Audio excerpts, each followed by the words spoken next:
With my portfolio, I managed to outperform the MSCI World and the S&P 500 over the last years.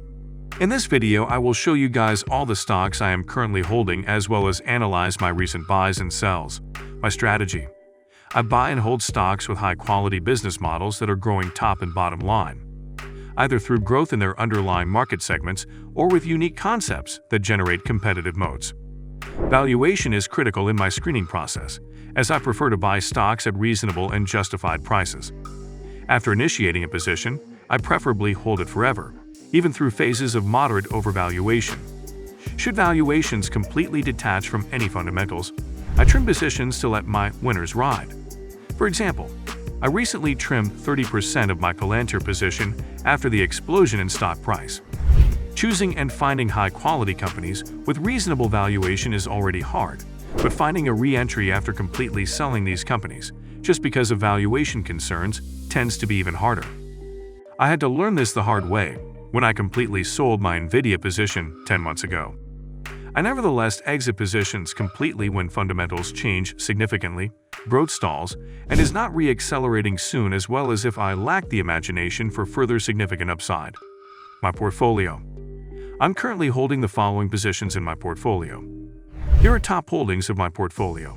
They are dominated by tech-focused companies such as Broadcom, 14%, and Palantir, 6%. With impressive performances like Broadcom's 327% gain and Palantir's remarkable 615%. The second part highlights my mid-sized holdings, with allocations of 2 to 3% in companies like Realty Income and Texas Roadhouse. This portion of the portfolio features a blend of dividend-focused and thematic investments, showing a more balanced approach compared to the heavy tech weighting. The third image reveals smaller allocations, 1 to 2%, in stocks like Nvidia and S&P Global, indicating my preference for maintaining exposure to high-growth opportunities while managing risk. In summary, this gives us the following holdings in portfolio. Please consider liking the video if you enjoy my transparency, and especially subscribing if you want to follow me on my outperformance journey. Like mentioned in the intro, I managed to outperform both the MSCI World and the S&P 500 with this portfolio. Over the last year, I was able to continuously expand my alpha to now 13.7% compared to the MSCI World and a very good 6.5% compared to the S&P 500. Recent sells: Palantir. Like mentioned before, I sold 30% of my Palantir position, realizing gains of 600%. Reasoning behind this sell is the inflated valuation, which requires the company to grow at growth rates greater than 35% per year for the next years to justify the current valuation, which seems a bit excessive. BlackRock. I believe that BlackRock is also trading above their fair value range. Looking at the continuous adaptation of ETFs and the unique market position, I trimmed my existing position by 50%, realizing gains of 50%. Starbucks. Due to slowing growth and the lack of growth opportunities apart from Asia, paired with the elevated valuation that does not resemble these prospects, I decided to close this position, realizing 4% in gains. Apple. I closed my Apple position this quarter, realizing 50% of gains.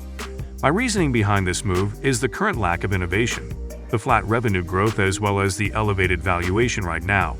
Recent buys? I have recently been buying the 5 stocks that I also recommended in my top stocks for 2025 video, as they currently offer undervaluation ranging from 13% to 26%. I will shortly summarize the main investment cases. For more details, please watch the video. 1. 3i Group. The main holding action alone is justifying the current valuation, offering rapid growth rates of 25% per year and a very high-quality business model. 2. Google. Reliable and profitable growth through advertising. Cloud is the main growth catalyst. 3. Amazon. Increasing focus on the very profitable as well as high-growth segments. Third-party, cloud and advertising should fuel growth and improve profitability. 4. ASML. Monopoly in the lithography market lets them benefit from the increasing AI adoption and the global rise in semiconductor demand.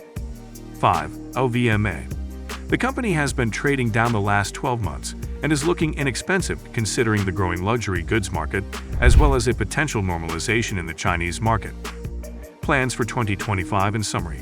First, Please feel free to comment feedback and other stocks in the comments below, as this can help us all to improve our portfolios.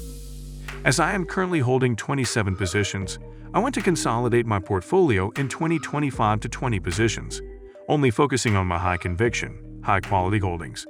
Through the high weighting of ASML, Broadcom, and TSMC, semiconductor stocks currently account for up to 28% of the FA portfolio. I am therefore going to preferably invest new capital inflows outside of this segment. My focus points going forward are the following. 1. Focus on high-quality businesses. 2. Valuation discipline. 3. Hold through moderate overvaluations. 4. Trim and sell if fundamentals change. Thanks for watching and successful investing.